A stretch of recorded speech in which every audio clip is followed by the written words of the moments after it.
ಕೇಳುಗರೆ, ಈಗ ಆಲಿಸಲಿದ್ದೀರಿ ವಿಶೇಷ ಕಾರ್ಯಕ್ರಮ ಆಟೋ ರಾಜ್ ಶಂಕರ್ ನಾಗ್ ಎಂದು ನಿಲ್ಲದ ಮಿಂಚಿನ ಓಟ. ಶಂಕರ್ ನಾಗ್ ಕನ್ನಡ ಚಿತ್ರರಂಗದಲ್ಲಿ ಪಾದರಸದಂತಿದ್ದ ನಟ, ಒಟ್ಟೊಟ್ಟಿಗೆ ಹಲವಾರು ಕೆಲಸಗಳನ್ನು ಮಾಡುತ್ತಿದ್ದಂತಹ ಕ್ರಿಯಾಶೀಲ ವ್ಯಕ್ತಿ.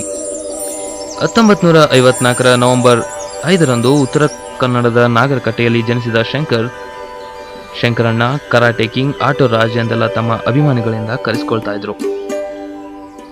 ತಮ್ಮ ಶಿಕ್ಷಣ ಮುಗಿಸಿದ ನಂತರ ಮುಂಬೈಗೆ ತೆರಳಿದ ಶಂಕರ್ ಮರಾಠಿ ರಂಗಭೂಮಿಗೆ ಆಕರ್ಷಿತರಾಗಿ ಅಲ್ಲಿನ ನಾಟಕಗಳಲ್ಲಿ ಸಕ್ರಿಯವಾಗಿ ಭಾಗವಹಿಸತೊಡಗಿದರು.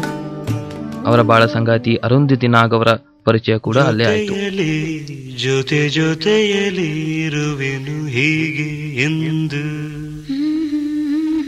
ಜೊತೆ ಜೊತೆಯಲಿ ಇರುವೆನು ಹೀಗೆ ಎಂದು.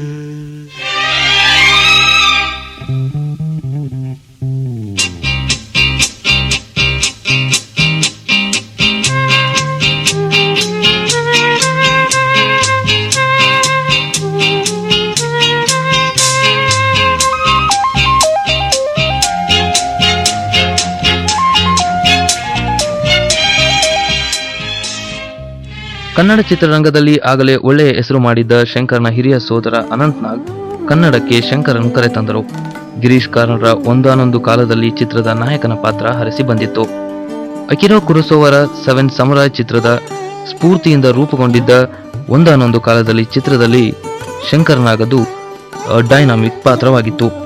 ಆದರೆ ಶಂಕರ್ ನಾಗ್ ಇದ್ದಿದ್ದು ನಿರ್ದೇಶನದ ಹುಚ್ಚು. ನಟನೆ ಮಾಡೋದಿಲ್ಲ ಅಂತ ಹಿಂಜರಿದಾಗ ಅನಂತ್ ನಾಗ್ ಬುದ್ಧಿಮಾತು ಹೇಳಬೇಕಾಯಿತು. ಶಂಕರ್ ನಾಗ್ ಇದೇ ಒಂದಾನೊಂದು ಕಾಲದಲ್ಲಿ ಚಿತ್ರಕ್ಕೆ ದೆಹಲಿ ಇಂಟರ್ನ್ಯಾಷನಲ್ ಫಿಲಂ ಫೆಸ್ಟಿವಲ್ನ ರಾಷ್ಟ್ರೀಯ ಪ್ರಶಸ್ತಿಯನ್ನ ಪಡೆದರು. ಶಂಕರ್ ನಾಗರ ಅಭಿನಯ ಕೌಶಲ್ಯ ಗುರುತಿಸಿದ ಕನ್ನಡದ ಚಿತ್ರರಂಗ ನಿರ್ಮಾಪಕರು ಕಲಾತ್ಮಕ ಚಿತ್ರಗಳಿಂದ ಕಮರ್ಷಿಯಲ್ ಚಿತ್ರಗಳತ್ತ ಸ್ವಾಗತಿಸಿದರು.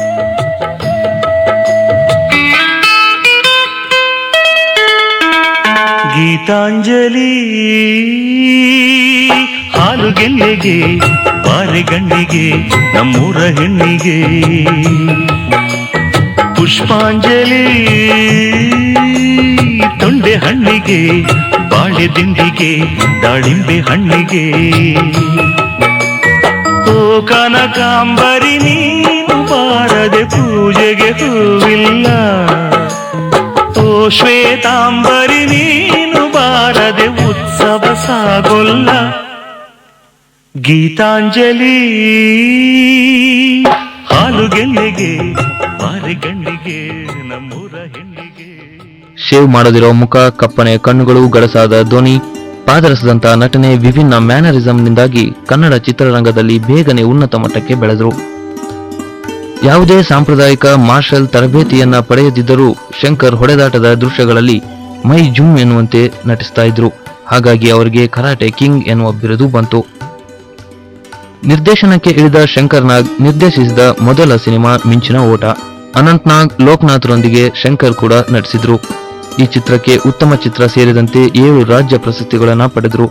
ನಂತರದಲ್ಲಿ ಜನ್ಮ ಜನ್ಮದ ಅನುಬಂಧ, ಗೀತ, ಆಕ್ಸಿಡೆಂಟ್ ಚಿತ್ರಗಳನ್ನ ನಿರ್ದೇಶಿಸಿದರು.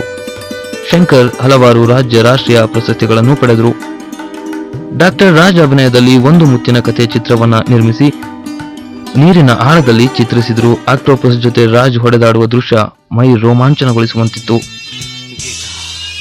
ಈ ಹಾಡು ನಿನಗಾಗಿ, ನಿನ್ನ ನೆನಪಿಗಾಗಿ. ಗೀತ ಸಂಗೀತ ಏಕೆ ಹೀಗೆ ದೂರವಾದೆ, ಎಲ್ಲಿ ಹೋದೆ? ನಯನವ ಸೆಳೆದ ಗೀತ, ನನ್ನ ಕನಸಲಿ ಕುಣಿದ ಗೀತ, ನನ್ನ ಮನವನು ಅರಿತ ಗೀತ, ನನ್ನ ಉಸಿರಲಿ ಬೆರೆತ ಗೀತ. ಗೀತ ಗೀತ ಸಂಗೀತ.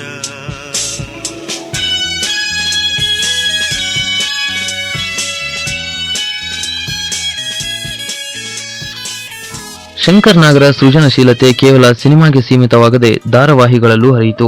ದೂರದರ್ಶನದಲ್ಲಿ ಪ್ರಸಾರವಾಗುತ್ತಿದ್ದ ಆರ್.ಕೆ. ನಾರಾಯಣರ ಸಣ್ಣ ಕಥೆಗಳ ಆಧಾರಿತ ಮಾಲ್ಗುಡಿ ಡೇಸ್ ಭಾರತದ ಕಿರುತೆರೆಯಲ್ಲಿ ಉನ್ನತ ಧಾರಾವಾಹಿಯಲ್ಲೊಂದು. ನಂತರದಲ್ಲಿ ಸ್ವಾಮಿ ಧಾರಾವಾಹಿಯನ್ನು ಕನ್ನಡದಲ್ಲಿ ನಿರ್ದೇಶಿಸಿದರು. ಸಂಕೇತ್ ಥಿಯೇಟರ್ ಹುಟ್ಟುಹಾಕಿದ ಶಂಕರ್ ಗಿರೀಶ್ ಕಾರ್ನಾಡ್, ರಮೇಶ್ ಭಟ್, ಕಾಶಿ, ಅರುಂಧತಿ ನಾಗ್ರೊಂದಿಗೆ ಹಲವಾರು ರಂಗ ಪ್ರದರ್ಶನಗಳನ್ನು ನಡೆಸಿದರು. ರಂಗಭೂಮಿ ಚಿತ್ರರಂಗಕ್ಕೆ ಅಷ್ಟೇ ಸೀಮಿತವಾಗದ ಶಂಕರ್ ಹಲವಾರು ಅಪೂರ್ಣ ಯೋಜನೆಗಳನ್ನು ನಮ್ಮೊಂದಿಗೆ ಬಿಟ್ಟು ಹೋದ್ರು. ಕಂಟ್ರಿ ಕ್ಲಬ್, ನಂದಿ ಹಿಲ್ಸ್ಗೆ ರೂಫ್ವೇಸ್, ಬೆಂಗಳೂರಿಗೆ ಮೆಟ್ರೋ, ಹೀಗೆ ಲಂಡನ್ನಲ್ಲಿ ಕಂಡಿದ್ದ ಎಲೆಕ್ಟ್ರಾನಿಕ್ ರೆಕಾರ್ಡರ್ ಸ್ಟುಡಿಯೋವನ್ನು ಕರ್ನಾಟಕದಲ್ಲಿ ನಿರ್ಮಿಸುವ ಉದ್ದೇಶವನ್ನು ಹೊಂದಿದ್ರು.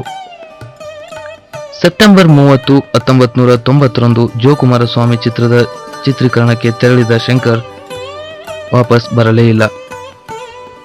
ಆದರೆ ಅವರ ನಟನೆ, ನಿರ್ದೇಶನದ ಚಿತ್ರಗಳಿಂದ ಸದಾ ಚಿತ್ರರಸಿಕರ ಮನಸ್ಸಿನಲ್ಲಿ ಇನ್ನೂ ಜೀವಂತವಾಗಿ ಇದ್ದಾರೆ.